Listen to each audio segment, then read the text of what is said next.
Hi hello வணக்கம். இது TNPSC next gen YouTube channel.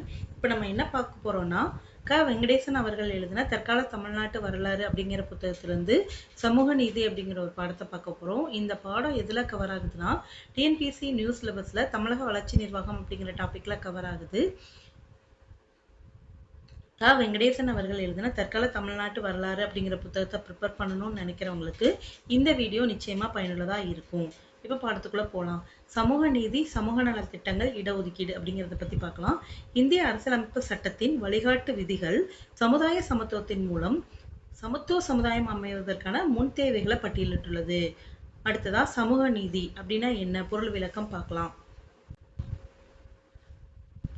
மனிதன் தன்னலம் மிக்கவன், அதே சமயம் கூடி வாழும் குணத்தீனன், சிந்திக்க தெரிந்தவன், பலதரப்பட்ட மக்கள் கூடி வாழும் அமைப்பே சமுதாயம் ஆகும். இம்மக்களுக்கு நீதி வழங்குவதே சமூக நீதி. பொதுவா சமூக நீதி அப்படிங்கிற சொற்றொடர் சமத்துவம், சகோதரத்துவம், சுதந்திரம், ஒற்றுமை ஆகிய அடிப்படையில் அமைக்கப்படும் சமுதாய அமைப்பையோ அல்லது நிறுவனத்தையோ குறிக்கும். இத்தகைய சமுதாயத்தில் மனித உரிமைகள் காப்பாற்றப்படும், மக்கள் மக்களாக மதிக்கப்படுவர், அனைவரும் சமமாக கருதப்பட வேண்டும். சமூக நீதியோட மற்றொரு பரிணாமம் பொருளாதார விடுதலையும் பொருளாதார சமத்துவமும் ஆகும். சுருங்கக்கூறின் சமூக சகோதரத்துவமும் பொருளாதார சமத்துவமும் சமூக நீதி அப்படிங்கிற நாணயத்தோட ரெண்டு பக்கங்கள். சமூக சமத்துவமும் பொருளாதார சமத்துவமும் சமூக நீதியில ரொம்ப முக்கியமான விஷயங்கள் அப்படின்னு சொல்றாங்க. அடுத்ததா சமூக நீதி இயக்கம். சமூக நீதியை நிலைநாட்ட உலகில் பல இயக்கங்கள் தோன்றியுள்ளது. அதுல முக்கியமானதுன்னு பாத்தீங்கன்னா, அமெரிக்காவில் தோன்றிய பசுமை கட்சி இயக்கம் 1876. இந்த இயக்கம் மக்களின் சமூக பொருளாதார மனித உரிமைகள், பொது சுகாதாரம், உழவர் நலன் போன்றவற்றுக்கு நீதி கேட்டு போராடியது. இவற்றை பற்றிய விழிப்புணர்வை மக்களிடையே ஏற்படுத்த பத்திரிகையும் புத்தகங்களும் வெளியிடப்பட்டுச்சு. அடுத்ததா நீதி கட்சியும் சமூக நீதியும். தமிழ்நாட்டில் 1916 நவம்பர் 20 தோற்றுவிக்கப்பட்டது தென்னிந்திய மக்கள் சங்கம்.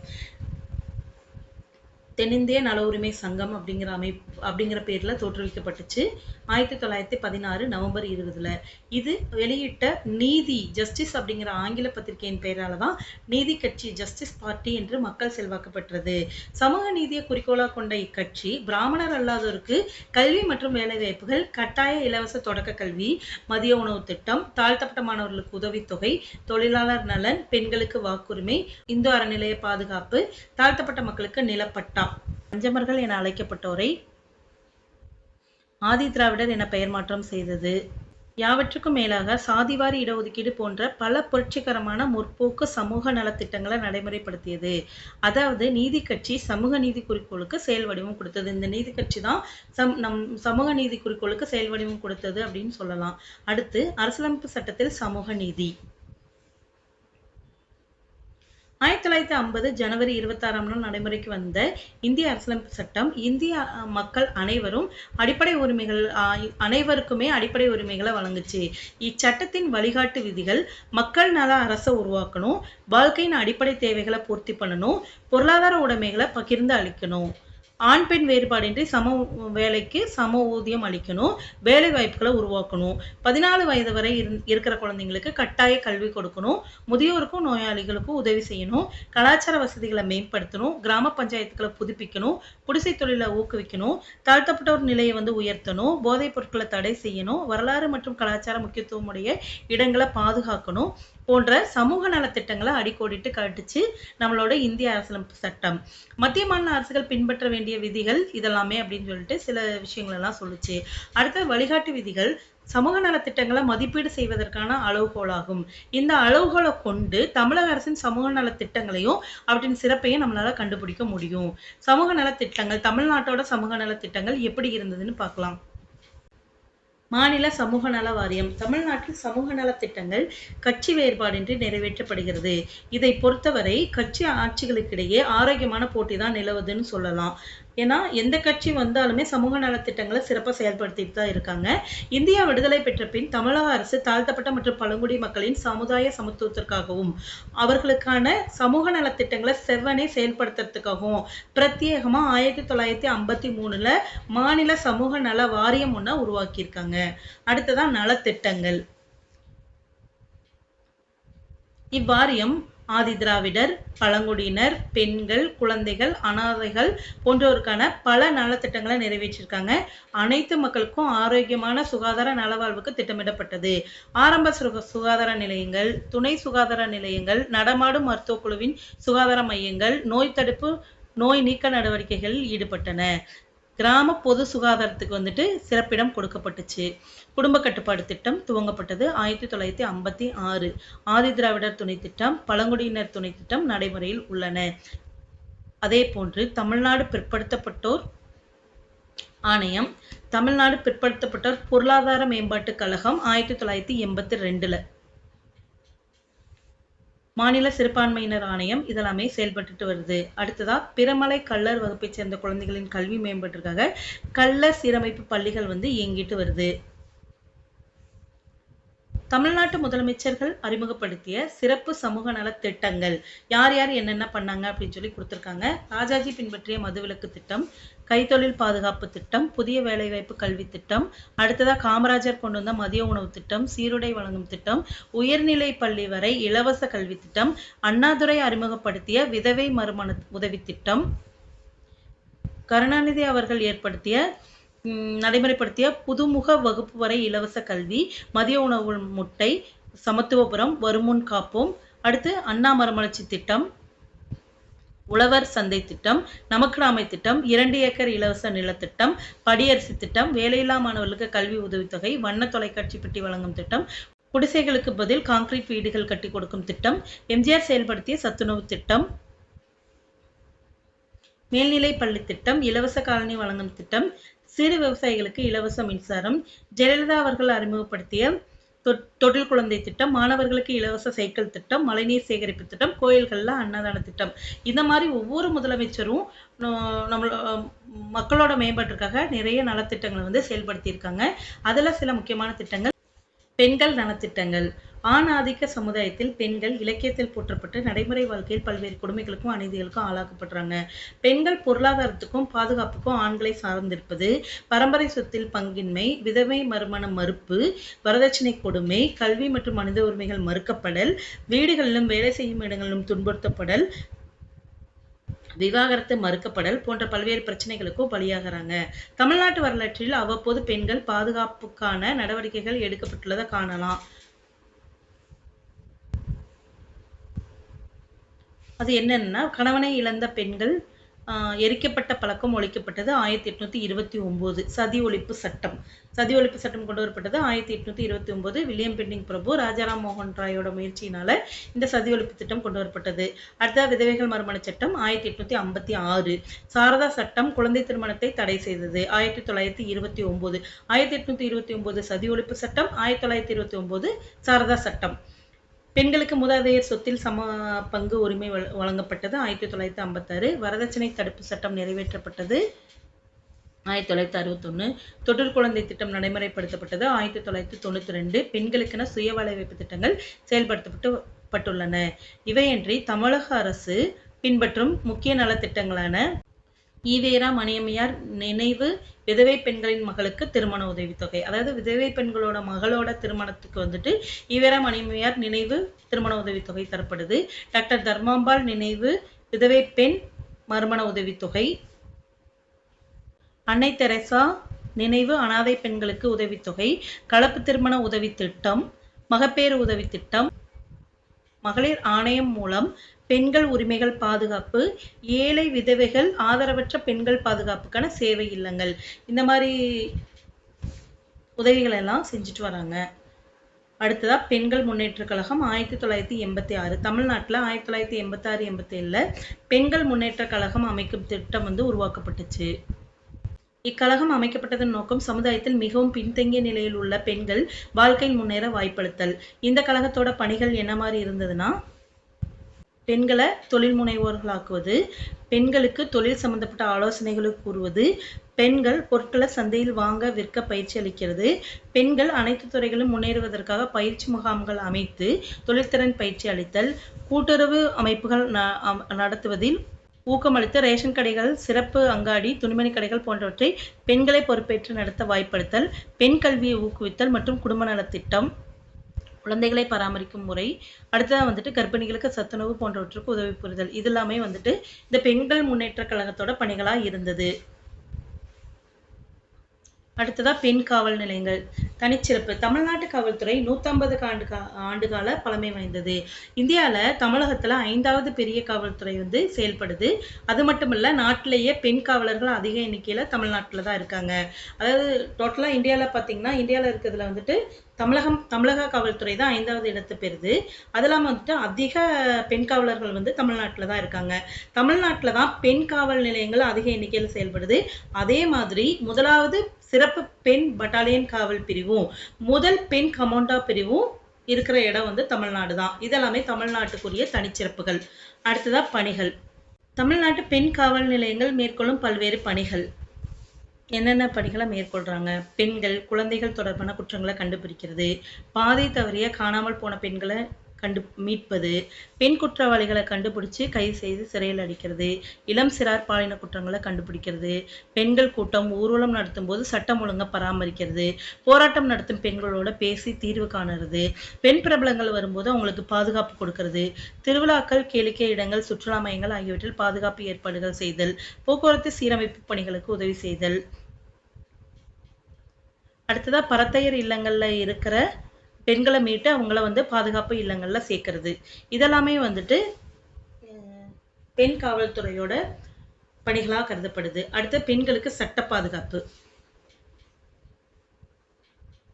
இந்திய அரசியலமைப்பு சட்டத்தில் குறிப்பிடப்பட்டுள்ள ஆண் பெண் சமத்துவத்தை நடைமுறைப்படுத்தவும், பாரம்பரிய பிற்போக்கு நிலையிலிருந்து பெண்களை முற்போக்கு பாதையில் பயணிக்க செய்யவும், அவர்களது சமூக பாதுகாப்பை உறுதி செய்வதற்காகவும் பல சட்டங்கள் இருக்கு. அதுல சில முக்கியமான சட்டங்கள்: சிறப்பு திருமண சட்டம் 1954, இந்து திருமண சட்டம் 1955, வாரிசுரிமை சட்டம் 56, ஸ்வீகாரம் மற்றும் பராமரிப்பு சட்டம் 1956, குழந்தை திருமண தடுப்பு சட்டம் 1956, மகப்பேறு சலுகைகள் சட்டம் 1961, வரதட்சணை தடை சட்டம் 1961, மருத்துவ முறை கருக்கலைப்பு சட்டம் 1971, சம ஊதிய சட்டம் 1976, குடும்ப நீதிமன்றங்கள் சட்டம் 1984, ஒழுக்கமற்ற செயல் தடுப்பு சட்டம் 1986, குடா உறவில் பெண்களை சித்தரிக்கும் தடுப்பு சட்டம் 1986, உடன்கட்டை ஏறுதல் தடுப்பு சட்டம் 1987. அடுத்ததா முதியோர் சமுதாய பாதுகாப்பு. ஐவகை திட்டம். முதியோர் தங்களது வாழ்நாள் முழுவதும் ஓயாது உழைத்து ஓய்ந்தவர்கள், வீட்டுக்காகவும் நாட்டுக்காகவும் பாடுபட்டவங்க. இவங்களோட சமூக பாதுகாப்புகளை கொண்டு வரப்பட்ட திட்டங்கள் சில: முதியோர் ஓய்வூதிய பொது திட்டம் 1962, உடல் ஊனமுற்றோர் ஓய்வூதியம் 1974, ஆதரவற்ற விதவைகளுக்கான ஓய்வூதியம் 1975, ஆதரவற்ற விவசாய தொழிலாளர்களுக்கான ஓய்வூதியம் 1981, கணவனால் கைவிடப்பட்ட பெண்களுக்கான ஓய்வூதியம் 1986. இந்த 5 வகையான சிறப்பு திட்டங்களும் முதியோரை மையப்படுத்தினவை. அடுத்ததான் மாற்றுத்திறனாளிகளுக்கான மறுவாழ்வு திட்டம். தனி இயக்குனரகம். 1992ல மாற்றுத்திறனாளிகள் மறுவாழ்வுக்கென தனியா ஒரு இயக்குனரகம் டைரக்டரேட்டை உருவாக்கப்பட்டுச்சு. இத்திட்டத்தின் கீழ் உடல் ஊனமுற்ற குழந்தைகளின் கல்விக்காக தமிழ்நாட்டில் 25 பிரத்யேக பள்ளிகள் துவங்கப்பட்டன. இந்த பள்ளிகள்ல இக்குழந்தைகளுக்கு இலவச கல்வி, உணவு, உறைவிடம், உடை, உதவித்தொகை வழங்கப்படுகின்றன. மாற்றுத்திறனாளிகளுக்காக கல்வி நிறுவனங்களிலும் அரசாங்க வேலைவாய்ப்புகளிலும் 3% இடஒதுக்கீடு செய்யப்படுகிறது. மத்திய அரசின் உதவியோடு இவர்களுக்கான மறுவாழ்வு திட்டம் நடைமுறையில இருக்கு.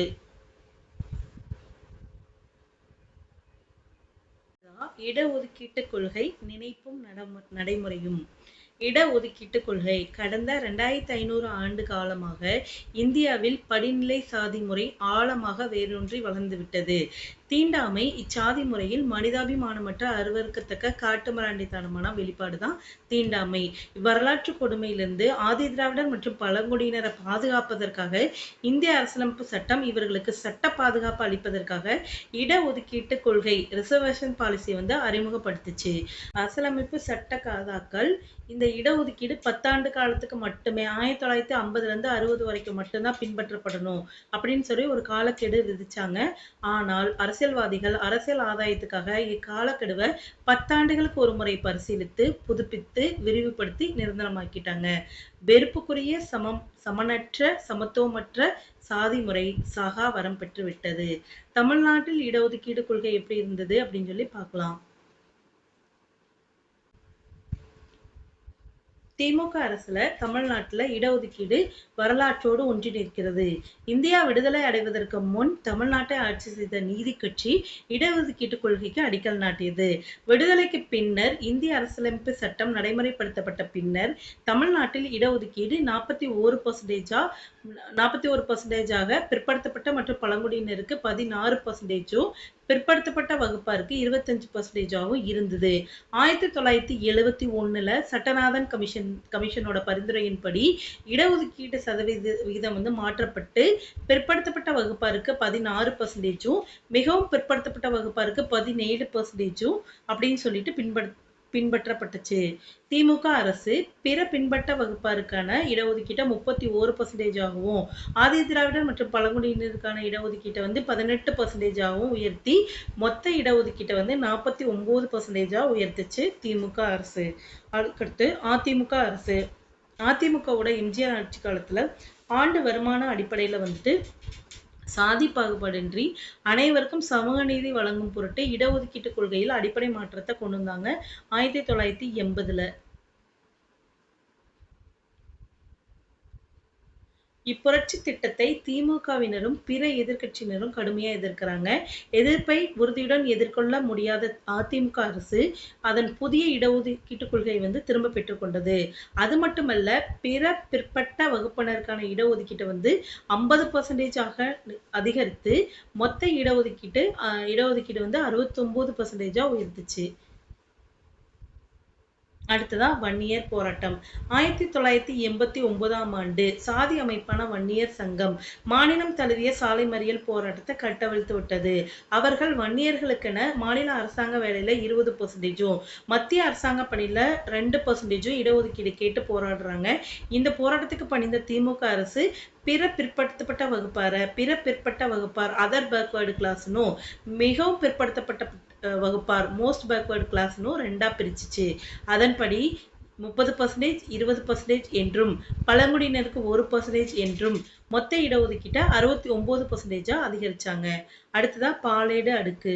1992 நவம்பர் 16ஆம் தேதி உச்சநீதிமன்றம் மண்டல் கமிஷன் இடஒதுக்கீடு பற்றிய வரலாற்று முக்கியத்துவமிக்க தீர்ப்புல மண்டல் கமிஷனோட தீர்ப்புல என்ன சொல்லியிருப்பாங்க அப்படின்னா, பிற்பட்ட வகுப்பாருக்கிடையே சமூக கல்வி வேலைவாய்ப்புல முன்னேறிய பாலேடு அடுக்கினரை, அதாவது இடஒதுக்கீட்டின் பயனை பெற்றோரை விலக்கிவிட வேண்டும். இடஒதுக்கீட்டுல ஆல்ரெடி இடஒதுக்கீடோட பயனை பெற்று முன்னேறின வகுப்பினரை விலக்கி விடணும்னு, அவ்வாறு ஒதுக்கப்பட்டோரை தவிர மீதமுள்ள பிற்பட்ட வகுப்பினருக்கு இடஒதுக்கீடு செய்ய வேண்டும்னு. மூணாவது இடஒதுக்கீடு 50% மேல இருக்கக்கூடாது. பிற்பட்ட வகுப்புகள் பட்டியலில் சேர்க்கப்படும் அல்லது விலக்கப்படும் வகுப்புகள் பற்றிய புகார்களை விசாரிக்க மாநில அரசாங்கம் ஒரு அமைப்பை ஏற்படுத்தணும்னு. இடஒதுக்கீட்டின் அடிப்படை நோக்கம் குறிப்பிட்ட காலக்கெடுவுக்குள்ள பிற்படுத்தப்பட்ட மற்றும் மிகவும் பிற்படுத்தப்பட்ட இடஒதுக்கீடு பயனை பெற்று சாதி வேறுபாடுகளை கடந்து சாதிகளற்ற சமத்துவ சமுதாயத்தை ஏற்படுத்துறதே ஆகும்.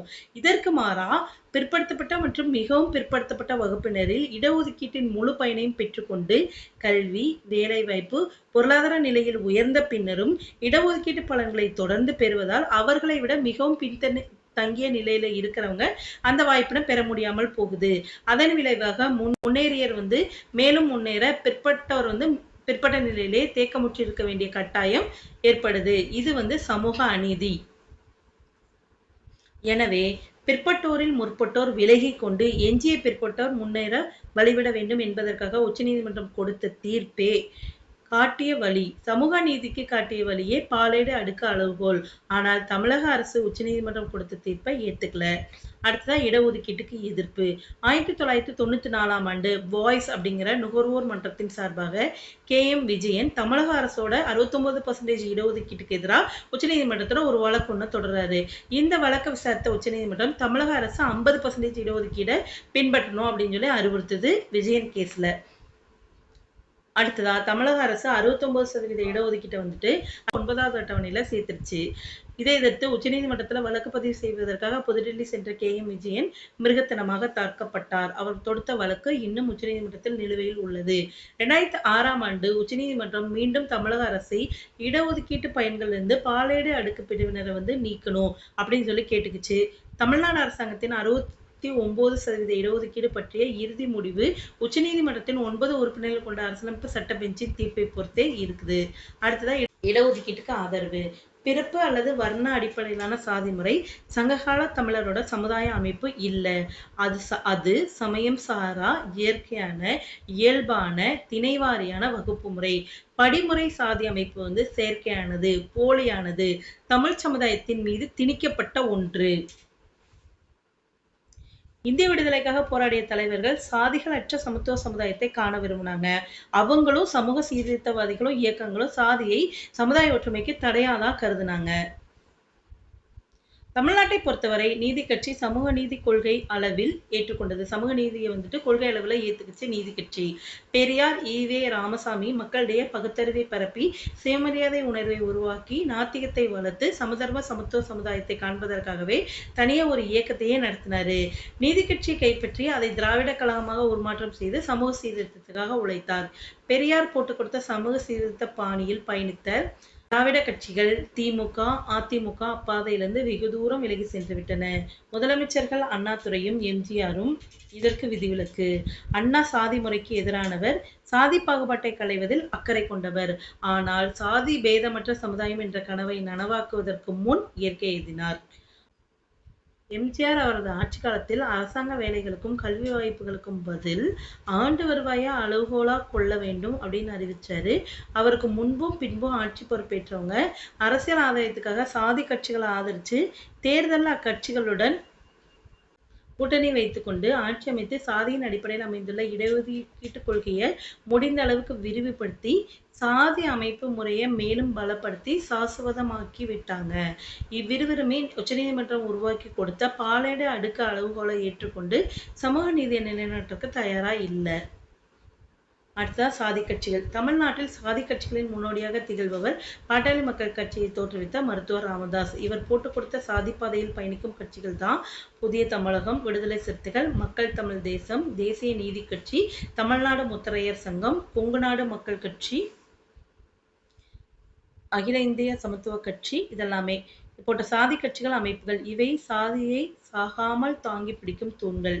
அடுத்ததா சாதி ஒழிப்பா தீண்டாமை ஒழிப்பா, சாதி அரசியல் எப்படி இருந்தது அப்படின்னு சொல்லி பார்க்கலாம். சங்க காலத்தில் மக்கள் நில இயல்பு மற்றும் தொழிலை சார்ந்து வகுப்புகளாக பிரிஞ்சிருந்தாங்க. பிறப்பின் அடிப்படையிலான செயற்கையான சாதி முறை தமிழர்கள் மீது திணிக்கப்பட்ட ஒரு அமைப்பு. கிபி 500 முதல் 900 வரை இச்செயற்கையான சமனற்ற சாதி முறை இறுக்கமடைந்தது. சாதி வேற்றுமை அதிகரித்தது. பல்லவர், பாண்டியர், சோழர், நாயக்கர் காலங்கள்ல இந்த சாதி முறை வேரூன்றி வளர்ந்து விருட்சமாயிடுச்சு. வலங்கை இடங்கை சாதி பூசல்களும் போராட்டங்களும் வன்முறை நிகழ்ச்சிகளாயின. 19ஆம் நூற்றாண்டில் இறுக்கமாக இருந்த சாதி முறை 20ஆம் நூற்றாண்டில் தளர்ச்சி அடைஞ்சிச்சு. எனினும் சாதி முறை இடஒதுக்கீட்டு கொள்கையால் புத்துயிர் பெற்று புது வீரியத்துடன் பார்த்தீனியம் நச்சுச் செடிகளாக தமிழகம் முழுவதும் பரவிவிட்டது. சாதிய அரசியல் கட்சி தலைவர்களையும் தொண்டர்களையும் மக்களையும் ஆட்கொண்டு விட்டது.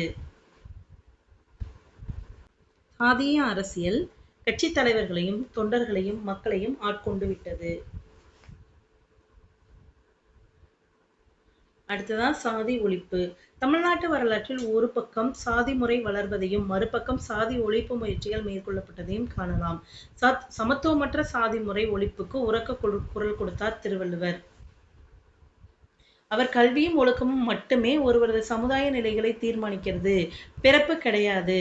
அதாவது பிறப்பு ஒருத்தரோட சமுதாய நிலையை தீர்மானிக்காது, அவரோட கல்வியும் ஒழுக்கமும் தான் அவரோட சமுதாய நிலைகளை தீர்மானிக்கும்னு சொல்றாரு. ஒழுக்கம் இல்லாதவர்கள் மேற்குடியில் பிறந்தாலும் இழிந்தவர்களாக கருதப்படுவர். உயர்ந்த பண்பில்லாதவர்கள் தாழ்ந்தோர் என்பது வள்ளுவரின் உறுதியான கருத்து. செய்கின்ற தொழிலால் மக்களுடைய உயர்வு தாழ்வு வேறுபாடுகள் இருக்கலாமே அன்றி நிச்சயமாக பிறப்பால் அல்ல என கூறி சாதி ஒழிப்புக்கு தமிழ்நாட்டில் முதல் குரல் கொடுத்தவர் யாருன்னா திருவள்ளுவர் தான்.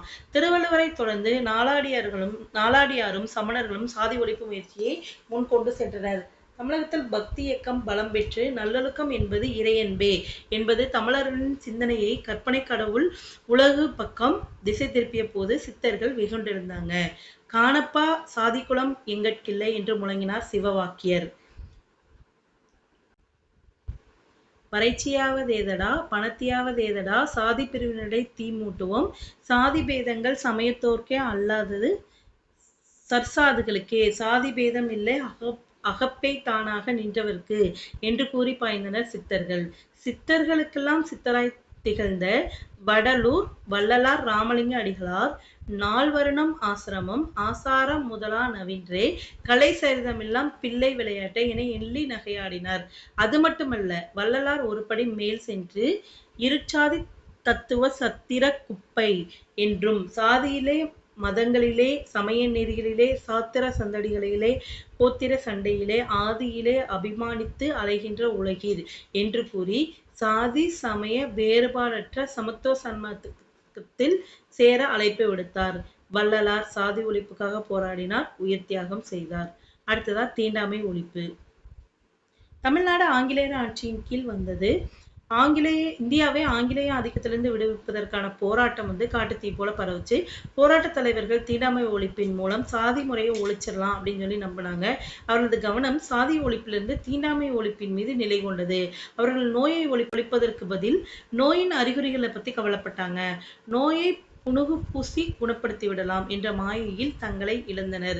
தமிழ்நாட்டில் தேச விடுதலைக்காக போராடிய தலைவர்களும் தீண்டாமை ஒழிப்பு பாதையில் செல்வது சுலபமாக இருந்தது. தேச தலைவர்களும் தமிழக தலைவர்களும் தீண்டாமை ஒழிப்பு அப்படிங்கிற குறுக்கு வழியில போயிட்டு சாதி முறையை ஒழிச்சு சமுதாய சமத்துவத்தை காண முற்பட்ட போது சுப்பிரமணிய பாரதியார் சாதி ஒழிப்பு கொடியை உயர்த்தி பிடித்தார். சாதிகள் இல்லையடி என்று குழந்தைகளுக்கு அறிவுறுத்தினார். தடமாறி சென்ற பெரியவர்களுக்கு எதிராக வண்ணங்கள் வேற்றுமைப்பட்டால் அதில் மானுடர் வேற்றுமை இல்லை. எண்ணங்கள் செய்கைகள் எல்லாம் இங்கு யாவர்க்கும் ஒன்றென காணீர் என முரசு கொட்டினார். சாதி பிரிவுகள் சொல்லி அதில் தாழ்வென்றும் மேலென்றும் கொள்வார். நீதி பிரிவுகள் செய்வார், அங்கு நித்தமும் சண்டைகள் செய்வார்.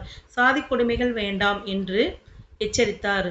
சூத்திரனுக்கொரு நீதி, தண்ட சோறுண்ணும் பார்ப்புக்கு வேறொரு நீதி. இது சாத்திரமல்ல, சதி என்று முழங்கினார். சாதி ஒழிப்பால் மட்டுமே தீண்டாமையை அகற்ற முடியும் என்ற உண்மையை பாடி புரிய வைத்தார் பாரதி. பாரதி வழி சென்ற பாரதிதாசனும் இருட்டறையில் உள்ளதடா உலகம், சாதி இருக்கின்றது என்பானும் இருக்கின்றானே என மனம் குமுறி சாடினார். தமிழ்நாட்டில் இயக்க ரீதியாக சாதி வேறுபாட்டை எதிர்த்த ஈ.வே. ராமசாமி பெரியார் கூட தீண்டாமை ஒழிப்பின் மூலம் சாதி எதிர்ப்பை காட்டினரன்றி சாதி ஒழிப்புக்காக போராடவில்லை. ராஜாஜி பெரியாரின் அணுக்க நண்பராகவும் தோன்றா துணைவராகவும் இருந்தார். பெரியார் காலத்தில் சாதி வேறுபாடுகள் அதிகரித்தன அன்றி கொஞ்சமும் குறையல. பெரியாரின் இயக்கத்திலிருந்து பிரிந்து வந்த தனி கட்சி அமைத்து ஆட்சியை பிடித்த அண்ணாதுரை சமூக சீர்திருத்தத்தை முன்னிலைப்படுத்தினாரேயன்றி சாதி ஒழிப்பை புறந்தள்ளிவிட்டார். அண்ணாவுக்கு பிறகு ஆட்சி பொறுப்பேற்றவர்கள் அரசியல் ஆதாயத்துக்காக சாதி கட்சிகளின் துணையோடு ஆட்சி அமைத்து சாதி வழி இடஒதுக்கீட்டின் மூலம் தமிழ்நாட்டில் சாதிகள் சாசுவதமாக இருப்பதற்கான ஏற்பாடுகளை செய்துவிட்டனர். இன்றைய தமிழ்நாட்டில் எந்த கட்சியும் சாதிவாரி இடஒதுக்கீட்டு கொள்கைக்கு எதிராக குரல் கொடுக்க தயாராக இல்லை. அது மட்டுமல்ல, எந்த தலைவரும் சாதி ஒழிப்புக்காக போராட முன்வரல. சாதி ஒழிப்பு கற்பனை கோட்டையாகிவிட்டது. சமத்துவ சமுதாயம் சத்தற்ற கரும்பு சக்கையாகிவிட்டது. ஏமாறுபவர்கள் இருக்கும் வரை ஏமாற்றுபவர்கள் இருக்கத்தான் செய்வார்கள். அரசியல் மனப்பான்மையோடு மனிதாபிமான உள்ளத்தோடு உலக கண்ணோட்டத்தோடு உருவாகி வரும் இளைய சமுதாயம் இந்த நீண்ட நெடுங்கால சமூக பிரச்சனைக்கு ஒரு தீர்வு காணும் என்ற நம்பிக்கை இருக்கிறது.